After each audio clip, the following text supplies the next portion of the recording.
Powerhouse, presented by Alliant Energy.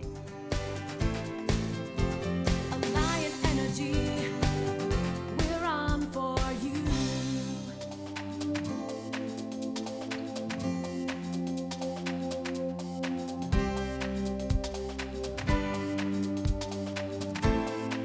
Welcome back to Powerhouse. As we all know, it takes a lot of energy to keep our home comfortable, and you may very well be losing some of that energy and not know about it. Our great friend Bob Pfeiffer from Focus on Energy has been underneath the depths of this mobile home, checking it out to look for any leaks in the ductwork. And what did you find, Bob?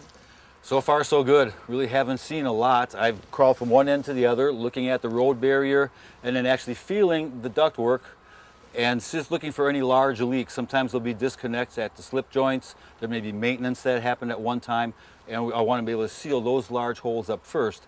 And from what I can tell, it looks fairly decent. There's a few places that need some patching, but by and large, doesn't look very bad at all. So Bob, tell us why it's such a concern to make sure that you don't have any leaks within your air ducts in a mobile home.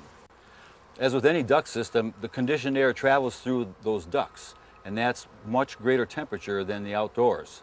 And we don't want that warm conditioned air escaping through the ductwork into the belly and then out the mobile home.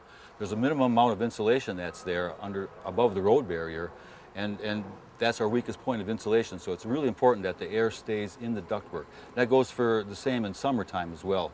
That's expensive air being cooled by electricity. We want to make sure that that stays in the ductwork, gets up to the rooms where it's intended. Well, what's the next step in this process? The next step in the process is to do some performance testing, where we actually will measure duct leakage, and then as we seal, we can see how we're doing. Let's go do that. Okay. Okay, Bob, tell us about this performance test and walk us through the steps if you would. Okay, Megan, what we're going to do is a blower door test, and as you see, I've got the blower door set up in the doorway. This is going to be a whole house depressurization test that's going to tell us what the air leakage rate is in this house. I've got a digital manometer and a rheostat here that'll turn this fan up. It'll depressurize the house to about simulate a 20-mile-per-hour wind. And it's an industry standard. It's 50 pascals. We take all our measurement at. That's not so important. But then I'll get leakage rate in cubic feet per minute. And that'll tell us a lot about how tight this house is right now and what potential we have for sealing it. And while this fan is operating, then I'm going to take what's called a pressure pan and use another digital manometer and then measure leakage on every single one of our registers throughout the house and record that rate. So I'm going to put the pan over the register while the blower door is running, and then on this manometer I'm going to be able to read. And the cumulative numbers are very important. If I get above a certain threshold, then I know I'm going to want to do some duct sealing. And I also look at which registers leak the most. That's going to tell me where the biggest leaks are. So by using this, you're able to isolate each one of the registers. Absolutely, because if we have to go underneath and do sealing, we want to make sure that we don't destroy that road barrier any more than we have to, because we have to patch all that. So we really need to target our duct sealing. Okay, how can you physically see some of this stuff too, if you need to look at it? A couple ways for a homeowner. Just remove your rear view mirror or take a little pocket mirror and a flashlight, and we can just shine it right down and lean that up there, and with the flashlight take a look and physically see what the kids left in the ductwork. That's a great trick. Now right now I see a tennis ball. Right. And a few pennies and crayons. Game pieces. Game pieces. And I can look down and I'm looking to see obstructions and if there's any obvious leaks. And I'll do that on every single register along the way, giving us a sense of where there may be some potential for sealing. So that's the first thing I do. I inspect, and then what can be removed, we'll remove. Homeowners should do the same, vacuum this area out. Take a little scraper and clean the sides, because the boot is going to have accumulation of dust, dirt, debris, and you want that surface area really nice and clean when you're doing the actual duct sealing. So we would have vacuumed this all out, washed it clean, let it dry, and then take some silverback tape.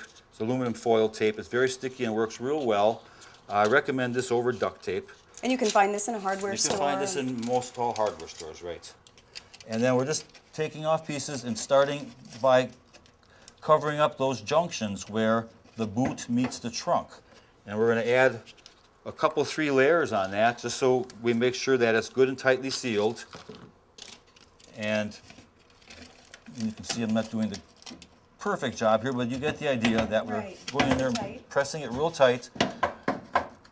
Again, allowing that air from the trunk to flow up here and not go outside. So that's what a homeowner can do. I have heard that you can actually look through your ductwork with a camera. Obviously, a professional can. Right. What we've done is we adopted a fish locator that has a little camera on the end of a fish, and we can snake that through the duct system and actually view the ductwork. So we can run that through the whole length of the ductwork and see where those leaks are. What's really important is that we want to get underneath the furnace, where the furnace plenum attaches to the trunk. At that point, there's usually a lot of leakage right there, and that's where our pressure, our air pressure is the greatest and our temperature is the greatest. So that's the area we really want to look at. So we're going to check that out real well before we have to go underneath and actually do the repairing. When we do professional duct sealing, we're using mastic. It's called duct mastic. It's a product that's not readily available, but it's a fibrous material, much like sheetrock compound.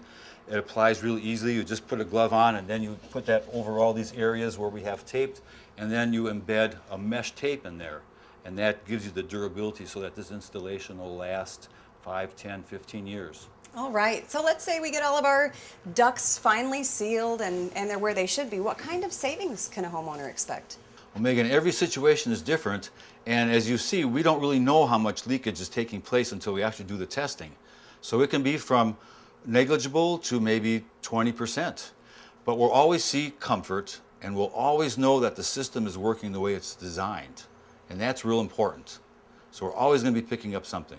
Right. And if there are any visible leaks that a homeowner sees and they administer the tape the way that you did, every little bit must help. Is that right? Absolutely. Absolutely. Thanks so much for joining us today. You're welcome.